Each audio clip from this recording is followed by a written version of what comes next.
The sewing machine was really the first machine of any sort to enter the home. When it first appeared in the 1850s, it was regarded as the miracle of its age.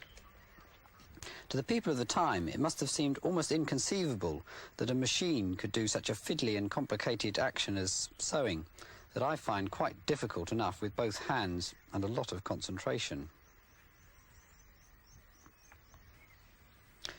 Personally, I still find sewing machines quite magical, how effortlessly they work, producing such perfect stitches and without hardly ever tangling up.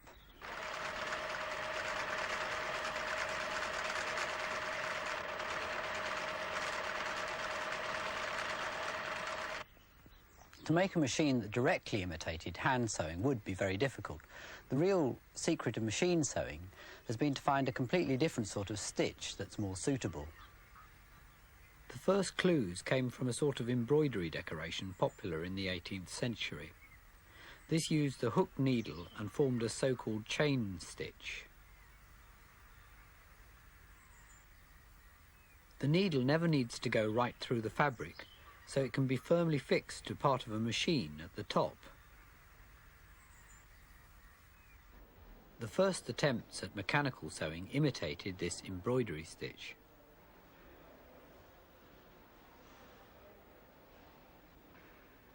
The first patent was granted to Thomas Saint, an English cabinet maker, in 1790. When a model was made from his drawings 100 years later, it had to be extensively modified before it would work. So it's doubtful whether Saint ever actually built one.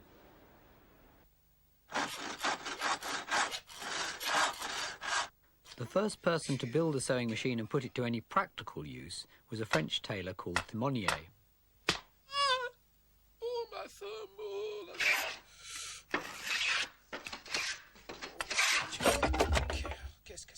After years of failure, he finally patented a machine in 1830.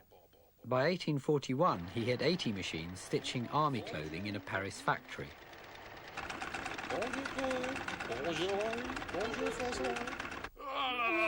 An angry crowd of tailors, fearing that the invention would rob them of their livelihood, then broke into the factory and destroyed the machines. Thimonier was ruined and eventually died penniless. This is a model of Thimonier's machine in the Science Museum, which exactly imitates the hand embroidery stitch. We're having some trouble in making it stitch, but we have got to made it do a few stitches. We're off, I think. Back again. Back again.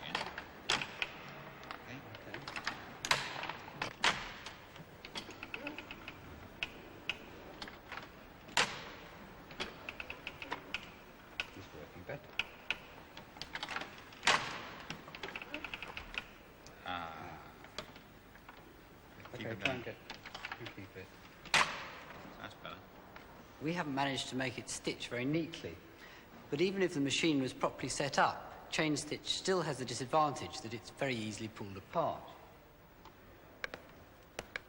Unknown to Thimonier, other inventors were experimenting with a different sort of stitch, lock stitch, using two separate reels of cotton. The machines were more complicated, but the stitches they produced were neater, and they didn't pull apart so easily. The secret of these machines was really the brilliant shape of the needle itself. We've made a giant one here, and you can see the eye is in the pointed end of the needle, and it has a groove all the way up one side that the thread can slip through. Well, with the real needle, if I push it through a bit of cotton and pull it out again, it automatically leaves a loop underneath. And all the machine needs to form a stitch is to pass the second reel of cotton through the loop. The first lock stitch machine was built in America by an inventor called Walter Hunt in about 1833. It didn't work very well, so he lost interest and didn't even bother to patent it. Elias Howe patented an improved machine in 1845, and despite an initial lack of interest, this then acted as a catalyst to other American inventors, and within 10 years, all the major elements of a modern sewing machine had been introduced. I'm going to try and demonstrate these with this human sewing machine, stitching together two sheets of expanded polystyrene. The needle goes through the material, The bottom bobbin is pushed through the loop, the needle comes out and the stitch is pulled tight, and the material is pulled forward.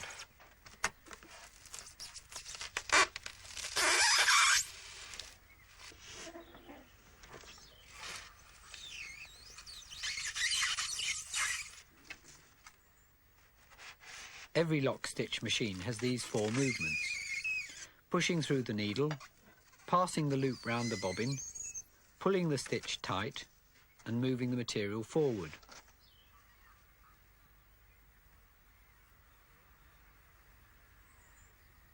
The movements are all connected to the motor by a series of ingenious mechanical linkages. First, the linkage to the needle itself. This is often just a crank, the simplest way to get an up and down motion from a rotation. Next, the device that pulls the stitch tight. This is basically an arm that flies up at the right moment, just as Ellie's was doing. But Ellie also had to grip the thread with her other hand to stop the thread being pulled from the reel instead of through the stitch. So on a sewing machine there's a sort of friction pulley between the cotton reel and the arm. It's getting the thread to pass cleanly through these two things before the needle that always makes threading up a machine so elaborate. The action of the arm itself is surprisingly simple. Just 2 levers fixed to the needle mechanism. It's wonderful what a vast range of movements can be derived from simple cranks and levers.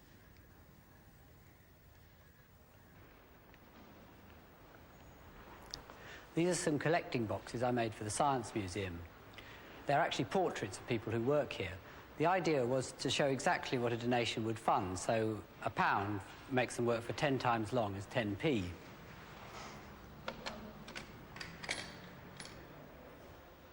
This is the curator. He takes the pipe out of his mouth and then scratches his head. If you look inside, you can see the arm is a simple crank connected to a geared motor.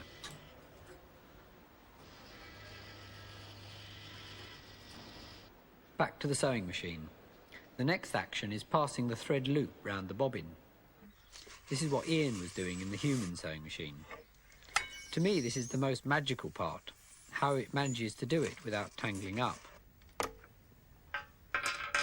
On a real machine, instead of passing the bobbin through the loop, the bobbin stays still and a sort of rotating hook pulls the loop so it's large enough to pass right over the bobbin.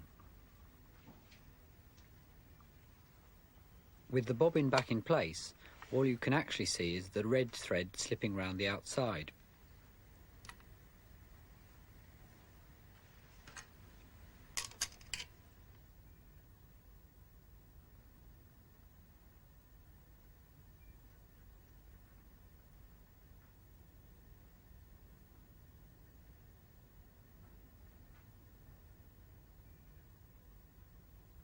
The last movement, pulling the cloth forward for the next stitch, is technically called a 4-motion feed because the 2 metal bit moves forward, down, backwards and up again. It does this with these 2 off-centre rings on the drive shaft. The one on the right pulls the claw backwards and forwards, the other one makes it go up and down. So both combined give the 4 motions. This completes the basic mechanism, all 4 movements connected to a single drive shaft. This is actually a toy made in Germany about 1893. It's called the Nuremberg Lady or Nuremberg Princess. It's patented. The cotton goes in here, that's the bobbin, comes through a tensioning system, comes across to here. The needle would have been held in her hand. You see her head nods.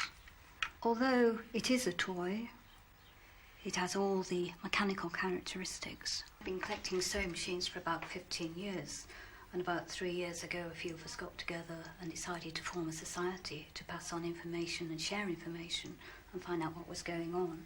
And it is now an international sewing machine collector society, which we show onto ISMAX, and we have members all through the world, America, Australia, Hong Kong, all throughout Europe. And I just brought along one or two of my machines to show the very different types that are available. That comes from France, Germany, those are America, this is Glasgow, and that one's from Coventry, an English-made machine. And every one is slightly different, the way it developed. Well, a very unusual machine is this little one here. Unlike the rest of the machines, this isn't painted or brightly coloured. It's nickel-plated, looking a bit like a giant stapler. Very nice noise, a bit like a puffer train. Now, there's absolutely no reason whatsoever why this machine should have hands. No reason apart from being pretty. Why somebody should do it, I don't know. It was made in Coventry by a man called Starley, and his trademark was Lady Godiva on a horse. The lion, the beast. It was made by a Glasgow company called Kimball & Morton about 1863-ish. As a sewing machine, it's quite ordinary. It's just a shuttle mechanism. It's just unusual because of its shape. Now, this is a French machine. It's called La Populaire, and it's certainly a very popular machine among collectors. Although it's called, it works on an average system, we always call it a pusher.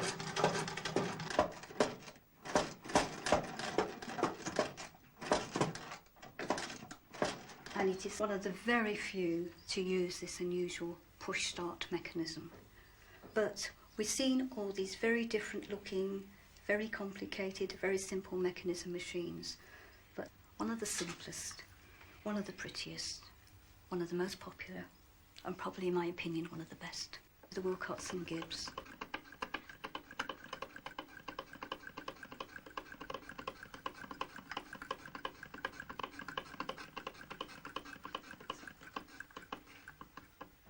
The early machines were all beautifully decorated.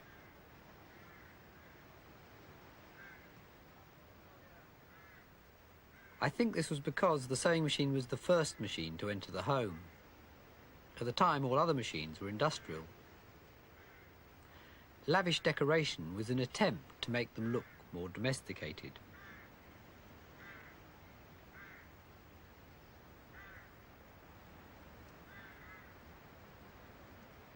At first, the different manufacturers' machines had very distinct characteristics.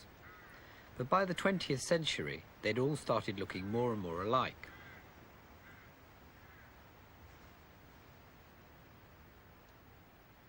This was partly due to the commercial dominance of one particular manufacturer.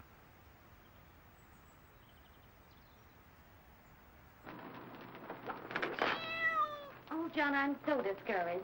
How can I ask anybody to this house the way the furniture looks? Well, it is pretty awful, but I don't suppose you could buy much with our money.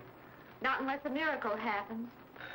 Ah, there's the miracle. Hurry, hurry, hurry, hurry. Answer that doorbell. That's the first time I ever saw a miracle in a two-pants suit. But it's the Singer Man.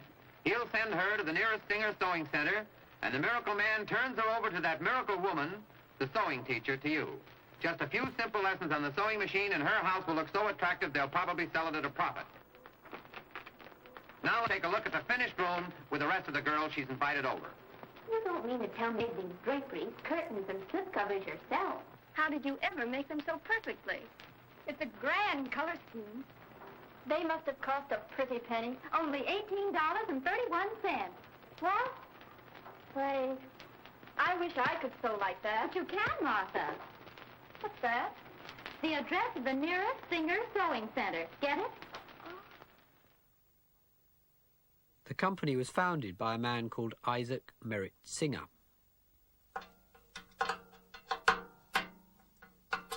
Although Singer was trained as a mechanic, his real love was the theatre. Julie, I've always loved you, honey. Can you ever forgive me? Oh, this is so sudden. Oh, Homer. In 1839, he managed to sell a design for a mechanical excavator for $2,000. Power gets to the bucket, it's beautiful. Okay, I'll buy it. And with the money, he set up his own theatre company called the Merritt Players.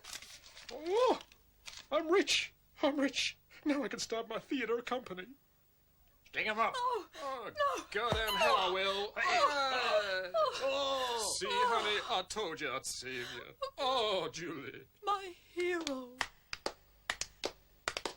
Singer's theatre company went bankrupt after a few years. Then, in 1851, he came across an early, unreliable sewing machine. I could do better than this.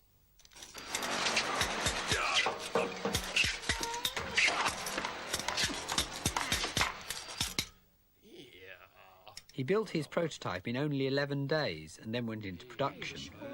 Singer's machine wasn't particularly original, but he was brilliant at selling it. Okay, ladies and gentlemen, this machine sewing before your very eyes. Here is your trousers, Isaac. There. Proves they're gonna work. Yep. In partnership with a sober lawyer called Clark, he started the first ever hire purchase scheme. By 1867, Singer was a very rich man with a total of 18 children from a variety of wives and mistresses. But because the machines were being sold to respectable homes, Clark then persuaded Singer to leave the country. It's a one-way ticket. Oh. You gotta leave town. No? Singer eventually settled in Torquay, where he died in 1875, leaving a total of 24 children.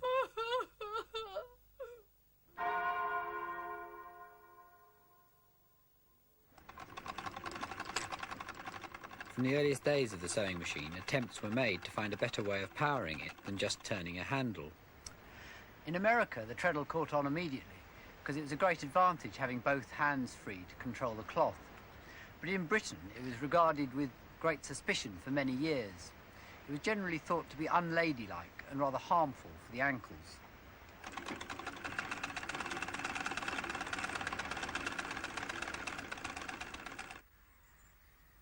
Attempts were made to power the machines by water wheels, giant clockwork motors and steam, but all were inconvenient. The first electric machines appeared in the 1920s. At first the motor was a separate lump bolted on. Only very gradually did it become integrated in the body of the machine.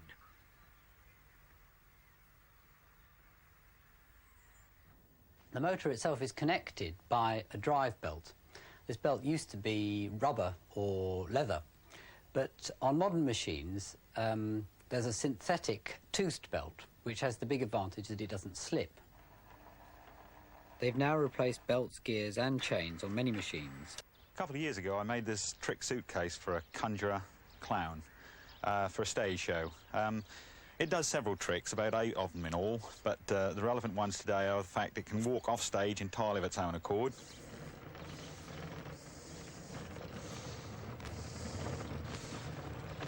Whereupon it can stop, and then it can fall over. The drive mechanism has worked entirely on tooth belts. I use them quite a bit. 2 of the tooth belts act as like caterpillar tracks, and the third one is the drive. I'll show you it working.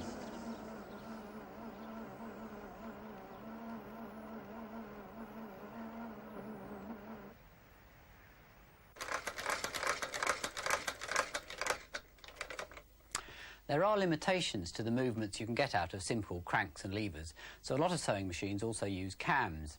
This machine's actually a cobbler's machine used for sewing leather. The cams can create a much wider range of movements using irregularly shaped slots and discs like this one.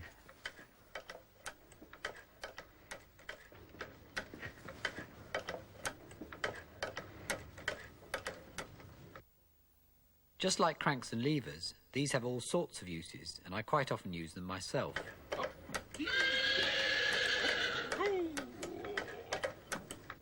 This is the warder in the Science Museum.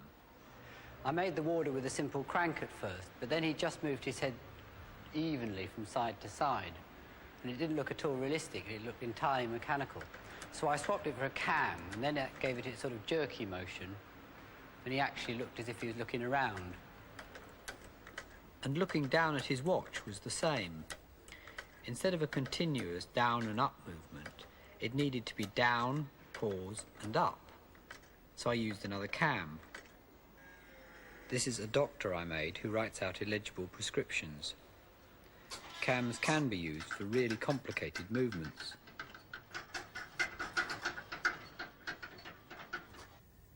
Most modern sewing machines can do a wide variety of fancy stitches. They look a lot more complicated, but there's only one basic extra movement, and that's moving the needle from side to side. And by combining sideways needle movements with variable cloth feed movements, all sorts of fancy stitches become possible.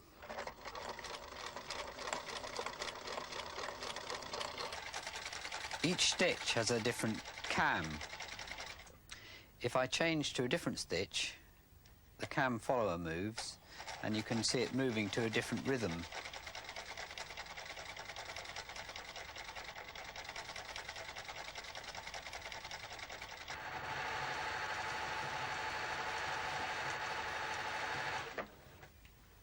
This is one of the latest electronic machines. The idea behind it is really quite simple. Instead of using cams to vary the needle and the cloth movements, it uses these devices called stepper motors. Each pulse of electricity I send it makes it go round one step. And I can use it to move a lever in just the same way as a cam. I'll try and imitate it over here.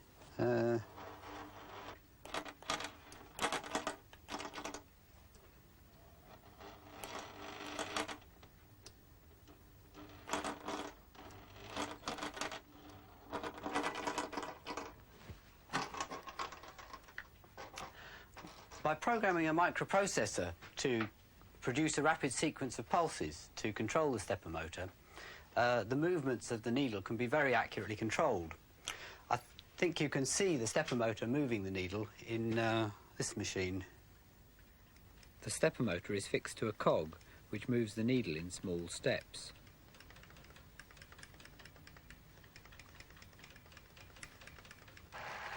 This machine is a FAF. Today, Singer has lost its market dominance, and German and Swiss manufacturers now produce the most advanced machines. But I'm not convinced that all the electronics is really a good idea in the sewing machine. However good the design, there's still an awful lot more to go wrong than in a basic machine. And I'm not sure that all the fancy stitches are really worthwhile. The service engineers I've talked to say that a lot of people never use them. With the old mechanical machines that used to last anything up to 100 years, the lack of obsolescence was quite a problem for the manufacturers. Singer used to have a policy of breaking up any machines taken in part exchange to reduce the supply of second-hand ones. I suspect all the complexity of the fancy stitches has added quite a convenient degree of obsolescence. But anyway, the golden age of the domestic sewing machine is perhaps already past. Make me a gown that is a perfect fit, like the one you made for Lady Di. When it first appeared, there were no clothes shops anywhere. You either made your own, Oh, the tickles! or if rich enough, got a tailor to do it. It will be a couple of weeks, ma'am. Even a generation ago, most families made some of their own clothes.